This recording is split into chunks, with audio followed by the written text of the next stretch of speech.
महाभारत। ये कथा है उस युद्ध की जहां हर एक शत्रु क्रुद्ध था पाप ही सर्वत्र सब में, बस धर्म ही एक शुद्ध था, धर्म ही एक शुद्ध था। नमस्कार, जय श्री श्याम, जय श्री श्याम, जय श्री श्याम। कथा व्यथा यूट्यूब चैनल में आपका हार्दिक स्वागत है। आप इस चैनल में इस समय पर सुन रहे हैं महाभारत सार संक्षिप्त में। इस कड़ी में आप सुनेंगे कैसे द्रौपदी के 5 पुत्र हुए, कैसे अर्जुन को 12 वर्ष वनवास जाना पड़ा, इसके बाद अर्जुन की दूसरी शादी किससे हुई और अर्जुन की तीसरी शादी किससे हुई, कौन कौन उनके पुत्र हुए, जानने के लिए सुनिए पूरी कथा। जय श्री श्याम, जय श्री श्याम, जय श्री श्याम।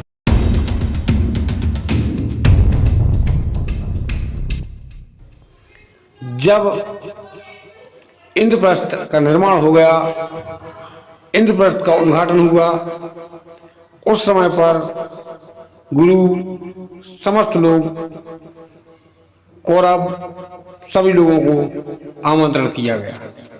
सभी लोग पधारे, सभी लोगों ने महल देखा। महल देखने के बाद समस्त लोग वापस चले गए। इसके बाद पांडव सुखपूर्वक अपना जीवन व्यतीत करने लगे। उसी क्रम में, उसी समय में द्रौपदी का बंटवारा एक साल के लिए हुआ। 1 साल युधिष्ठिर के पास रहेंगी, 1 साल भीम के पास रहेंगी, 1 साल अर्जुन के पास रहेंगी, 1 साल नकुल के पास और 1 साल सहदेव के पास। उसी समय पे, उसी 1 साल की अवधि में द्रौपदी के 5 पुत्र हुए। द्रौपदी के पहले पुत्र जो हुए उनका नाम था पृथ्वीन्द्र, जो युधिष्ठिर की संतान थे। दूसरे पुत्र हुए जिनका नाम था, दूसरे पुत्र का नाम शतनिक हुआ, जो भीम के पुत्र थे।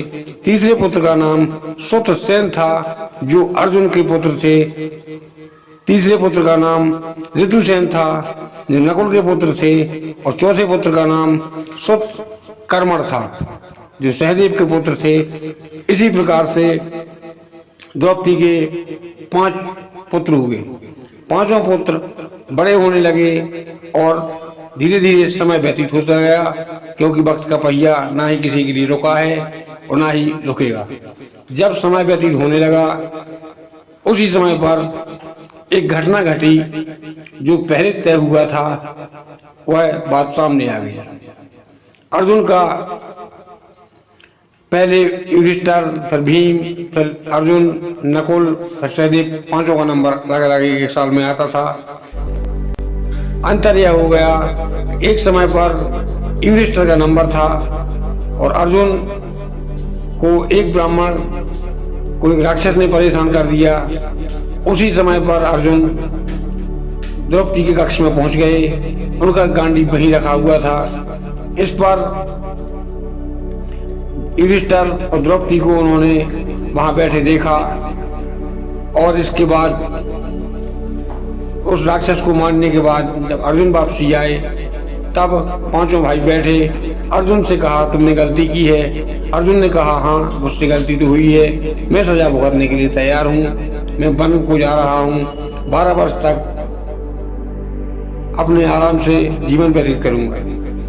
अब समस्त कौरव मां रोने लगी, पांडव रोने लगे कि हे अर्जुन, तुम छोड़ के मत जाओ, कोई बात नहीं। लेकिन अर्जुन ने कहा, नहीं, मैंने गलती की है, इसका परिणाम मुझे मिलना चाहिए और मैं अपने कार्यकाल के लिए जा रहा हूँ। अर्जुन 12 वर्ष के लिए जंगल में चले गए। जंगल में पहुंचे, वहां पर तपस्या कर रहे थे। उसी तपस्या के समय में वहां पर जब नदी किनारे बैठे तपस्या कर रहे थे, तो उसी समय पर एक नाग कन्या नागलोक से निकली और धरती पर आकर विचरण कर रही थी। उसने अर्जुन को तपस्यारत देखा और अर्जुन पर मोहित हो गई। अर्जुन के सामने वह कन्या नागिन से हटकर कन्या बनी कन्या बनकर अर्जुन के सामने शादी का प्रस्ताव रखा। अर्जुन ने कहा कि मैं कुंती पुत्र अर्जुन हूँ, मेरा एक विवाह पहले से हो चुका है, मेरा एक पुत्र है, अब मैं विवाह नहीं कर सकता हूँ। तब उसने कहा नहीं, मैं यदि तुम मुझे नहीं मिले तब मैं अपने प्राण त्याग दूंगी। इस पर उसने अपने पिता को बुलाया। नागराज वहां पर आए और नागराज ने कहा कि हे कुंती पुत्र अर्जुन, मेरा सौभाग्य होगा कि यदि आप मेरे जमाता बनेंगे, मुझे कोई आपत्ति नहीं है, मेरी पुत्री को कोई आपत्ति नहीं है। तब अर्जुन ने कहा मैं आपका जामाता बनने के लिए तैयार हूँ, लेकिन द्रौपदी ने एक शर्त रखी हुई है कि यदि किसी प्रकार से किसी पांडव को शादी करना पड़े तब वह स्त्री यहाँ पर राजमहल में नहीं आएगी, इंद्रप्रस्थ में नहीं आएगी, वह जहाँ की है वहीं रहेगी। ये बात पहले तय हो चुकी थी, क्योंकि भीम का एक विवाह पहले हो चुका था, ये आप सभी लोग जानते हैं। हिडम्बा से भीम का विवाह हो चुका था, जो कथा पहले डली हुई है, आप देख सकते हैं। इस पर उसने कहा कि मेरी पुत्री जिसका नाम उलूपी है उससे अर्जुन की शादी हुई और अर्जुन नागलोक में लगभग 2 या 3 वर्ष या 4 वर्ष वहां पर रहे। उनके एक पुत्र हुआ, उसका नाम इराबान रखा गया। जब पुत्र बड़ा हो गया, लगभग 4 या 5 वर्ष का समय हो चुका, इसके बाद अर्जुन ने कहा अब मुझे भगवान की तपस्या के लिए जाना है और मुझे जाने दिया जाए। समय रहते मैं यहाँ पर आता जाता रहूंगा और जैसे ही मेरा वनवास समाप्त होगा मैं वहां इंद्रप्रस्थ पहुंचूंगा। इंद्रप्रस्थ पहुंचने के बाद सभी लोगों को खबर दूंगा और ससम्मान आपको बुलाया जाएगा। कुछ दिनों तक आपकी मेहमानी होगी, इसके बाद आपको रहना यहीं होगा। आपकी पुत्री को समय पे में आता जाता रहेगा। इसके बाद अर्जुन बाहर निकले। बाहर निकलने के बाद मणिपुर राज्य में जाकर भगवान की तपस्या करना शुरू कर दिया। जब मणिपुर में भगवान की तपस्या करना शुरू किया, क्योंकि अर्जुन चाहते थे कि हम भगवान को भी प्राप्त इसी कार्यकाल में कर लें, लेकिन होगा वही राम रुचलाखा, भगवान चाहता है वह होता है, अपना चाह कहाँ होता है। इस प्रकार वहां पर घने जंगल में अर्जुन तपस्या कर रहे थे। वहीं से मणिपुर की राजकुमारी निकली जिसका नाम चित्रगंधा था और उसने अर्जुन को देखा। अर्जुन को देखते ही चित्रगंधा मोहित हो गई और वहां पर उस समय पर कुछ नहीं कहा और अपने पिताश्री से जाकर कहा कि मैं अन्न और जल उस समय ग्रहण करूंगी जब जो पुरुष जंगल में तपस्या कर रहा है उससे मेरी शादी होगी। यदि उससे मेरी शादी नहीं होगी तब मैं अन्न और जल ग्रहण नहीं करूंगी, चाहे भले ही प्राण रहें या जाएं। इस प्रकार से उन्होंने अपने मंत्री को भेजा। राजा स्वयं पधारे और राजा ने अर्जुन के सामने अपनी पुत्री के विवाह का प्रस्ताव रखा। तब अर्जुन ने अपना परिचय देते हुए कहा कि हे महाराज, मैं शादीशुदा हूँ, मैं कुंती पुत्र अर्जुन हूँ, मैं शादीशुदा हूँ। तब उन्होंने कहा कि आपकी शादी के बारे में जग जाहिर है कि पांडवों ने, अर्जुन ने द्रौपदी को जीता था, 5 पांडवों से उनकी शादी हुई थी, मुझे कोई आपत्ति नहीं है। तब अर्जुन ने कहा नहीं महाराज, यदि ये बात तो समस्त लोग जानते हैं, लेकिन एक बात और है जिसे बहुत कम लोग जानते हो। उन्होंने कहा कौन सी बात? तब उन्होंने इसी कथा में जो चर्चा हुई है उलूपी की, नागकन्या उलूपी के बारे में बताया। तब महाराज ने कहा कोई बात नहीं, राजा महाराज 50-50 100 शादियां करते थे, मुझे कोई आपत्ति नहीं, ना ही मेरी पुत्री को आपत्ति है। तब उन्होंने अपने राज्य में ले जाकर अर्जुन का विवाह चित्रगंधा से करवाया और उसके कुछ वर्ष तक अर्जुन वहीं रहे और वहां पर उनसे चित्रगंधा और अर्जुन का पुत्र हुआ बब्रुवाहन।